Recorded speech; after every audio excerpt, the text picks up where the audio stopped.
ঘন্টা কাজের জন্য কোনো প্রাইভেট কোম্পানি নারীদেরকে কাজে নিত না। যদি এটা এরকম যদি হইতো যে ওনারা ক্ষমতায় আসেন আর নারীদের কর্মঘণ্টা 5 ঘন্টা করে দিতেন, কোনো প্রাইভেট কোম্পানি কিন্তু নারীদেরকে কাজে নিত না, কারণ 5 ঘন্টার জন্য কেউ কাজে নিবে না। বাকি 3 ঘন্টা বা 5 ঘন্টার কাজের জন্য কি তারা নতুন করে অন্য কাউকে হায়ার করবে? তো আমরা কি এখনো সেই যুগে আছি যে নারীরা মাহারাম ছাড়া বের হইতে পারবে না, যেখানে নারীরা সব জায়গায় সব সেক্টরে নেতৃত্ব দিতে পারছে?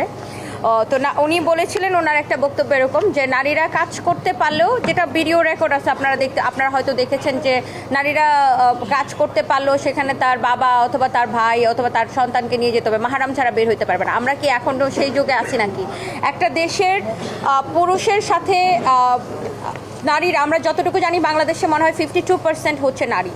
তো একটা দেশের পুরুষের সাথে যদি নারীরা সমানভাবে কাজ না করতে পারে তাহলে সেই দেশটা কিভাবে এগিয়ে যাবে? তো আমাদের মেন বিষয়টা হচ্ছে যে আমরা মানুষ হিসাবে এই দেশে মাথা উঁচু করে বাঁচতে চাই, এবং আমরা নারীদেরকে আলাদা করে মাথায় করে রাখার কোনো ব্যাপার না। আমরা নারীরা মাথায় উঠে থাকতে চাই না, আমরা নিজের মতো বাঁচতে চাই, স্বাধীনভাবে শান্তিতে নিজেদের কাজ করতে চাই, এই দেশকে আমরা এগিয়ে নিয়ে যেতে চাই। ধরেন জামাতে ইসলামের যিনি প্রধান, উনি একবার এক কথা বলছেন, আবার ওনার দলের বিভিন্ন নেতারা, এই যে আমি মেনশন করে দিলাম যে সাতক্ষীরার একজন সংসদ সদস্য, এক এক সময় ওনারা এক একজন এক এক কথা বলছেন। সো নারী বিদ্বেষী বক্তব্য কিন্তু থামছে না। এবং যে সাইবার বুলিংয়ের যে বিষয়টা, আমরা প্রত্যেকটা নারী কিন্তু বলতে পারবো যে আমরা প্রত্যেকে কিন্তু সাইবার বুলিংয়ের কী পরিমাণ সাইবার বুলিংয়ের সম্মুখীন হই, এবং কারোর ধরেন রাজনৈতিক মতাদর্শ ভিন্ন হইতে পারে, তার মানে এই না যে ফেক আইডি দিয়ে তাদের কী পরিমাণ কত লক্ষ ফেক আইডি আছে সেটা সরকারের খতিয়ে দেখা উচিত, যে তারা কি পরিমাণ, যেটার কারণে মানুষ আসলে তাদেরকে বট বাহিনী বলে। সো এই যে বট বাহিনী যাদেরকে বলা হয়, কি পরিমাণ ফেক আইডি আছে, ফেসবুকের থেকে যদি সরকার যদি তথ্য নেয় তাহলে কিন্তু এটা সঠিকভাবে এটার হচ্ছে যে যাচাই বাছাই করতে পারবে যে কি পরিমাণ ফেক আইডি। এবং এই ফেক আইডিগুলা শুধুমাত্র যে নারীদেরকে বুলিং করে তা না, এটা সবাইকে বুলিং করে, মানে তাদের মতের বাইরে যারা যায় আপনাকে বুলিং করতে পারে। সো তাদের মতের বাইরে যারা যায় সবাইকে বুলিং করে। সো আমরা চাই একটা মানে আমাদের যে বর্তমান যে সরকার, তারা এটার একটা ওয়ান স্টপ সলিউশন করুক। যে যেমন ধরেন আপনার বর্তমান সময়ে আপনি একটা সাইবার বুলিংয়ের শিকার হলে, সেটা যেই হোক, একটা পুরুষ হোক একজন মহিলা হোক, আপনি থানায় গেলে থানা কিন্তু এখন মামলা নিচ্ছে না। থানা বলবে আপনাকে কোর্ট দেখাবে, আপনি কোর্টে যাবেন, কোর্টে যেয়ে মামলা করতে আপনি জানেন যে কোর্টের প্রসেসিং কীরকম, লেন্দি প্রসেসিং, তারপরে সেখান থেকে আবার সেটাকে তদন্ত দিবে, আসামিকে গ্রেফতার করানো কিন্তু এত সহজ বিষয় না। তো আমরা চাই এইটার একটা কঠিন আইন হোক এবং এটা একটা ওয়ান স্টপ সলিউশন আসুক, কারণ এটা বাংলাদেশে একটা বড় একটা ব্যাধি হয়ে গেছে এখন।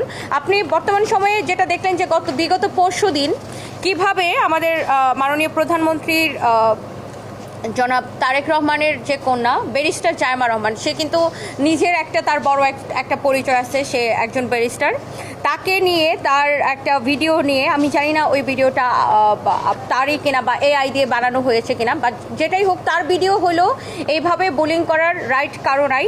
এবং যদি এটা এআই দিয়ে বানানো হয় এটা তো আরও জঘন্যতম অপরাধ। সো এই যে দেখেন, যেখানে প্রধানমন্ত্রীর মেয়ে নিরাপদ না, সেখানে আমরা সাধারণ নারীরা এই দেশে কতটা বুলিংয়ের শিকার হচ্ছি সেটা কিন্তু বোঝাই যাচ্ছে। এবং প্রত্যেক শ্রেণী পেশার নারীরাই কিন্তু বুলিংয়ের শিকার হচ্ছে, সাথে পুরুষরাও বুলিংয়ের শিকার হচ্ছে। সো আমরা চাই এটার একটা ওয়ান স্টপ সলিউশনে, সরকার আমাদেরকে এটার একটা ওয়ান স্টপ সলিউশন দিক। এটা আমাদের বর্তমান সরকারের কাছে আমাদের এটাই চাও। আমরা বিগত সময়ে যে উপদেষ্টা যারা ছিলেন, যে ফিমেল উপদেষ্টা, আমরা দেখেছি ফিমেল উপদেষ্টাদের কোনো নিউজ যখন আপনার অনলাইন পোর্টালে গেছে, আপনারাও জানেন, আপনারা সাংবাদিক, সেখানে তাদেরকে কিভাবে বুলিং করা হয়েছে। এখন বর্তমানে যারা 7 জন নারী সংসদ সদস্য হয়েছে তাদেরকেও কিন্তু বুলিং করা হচ্ছে, এবং 3 জন মন্ত্রী হয়েছে, সো তাদেরকেও কিন্তু বুলিং করা হচ্ছে। সো এই দেশে অ্যাকচুয়ালি সকল নারীদের, মানে কোনো নারী আমরা আসলে নিরাপদ বোধ করছি না।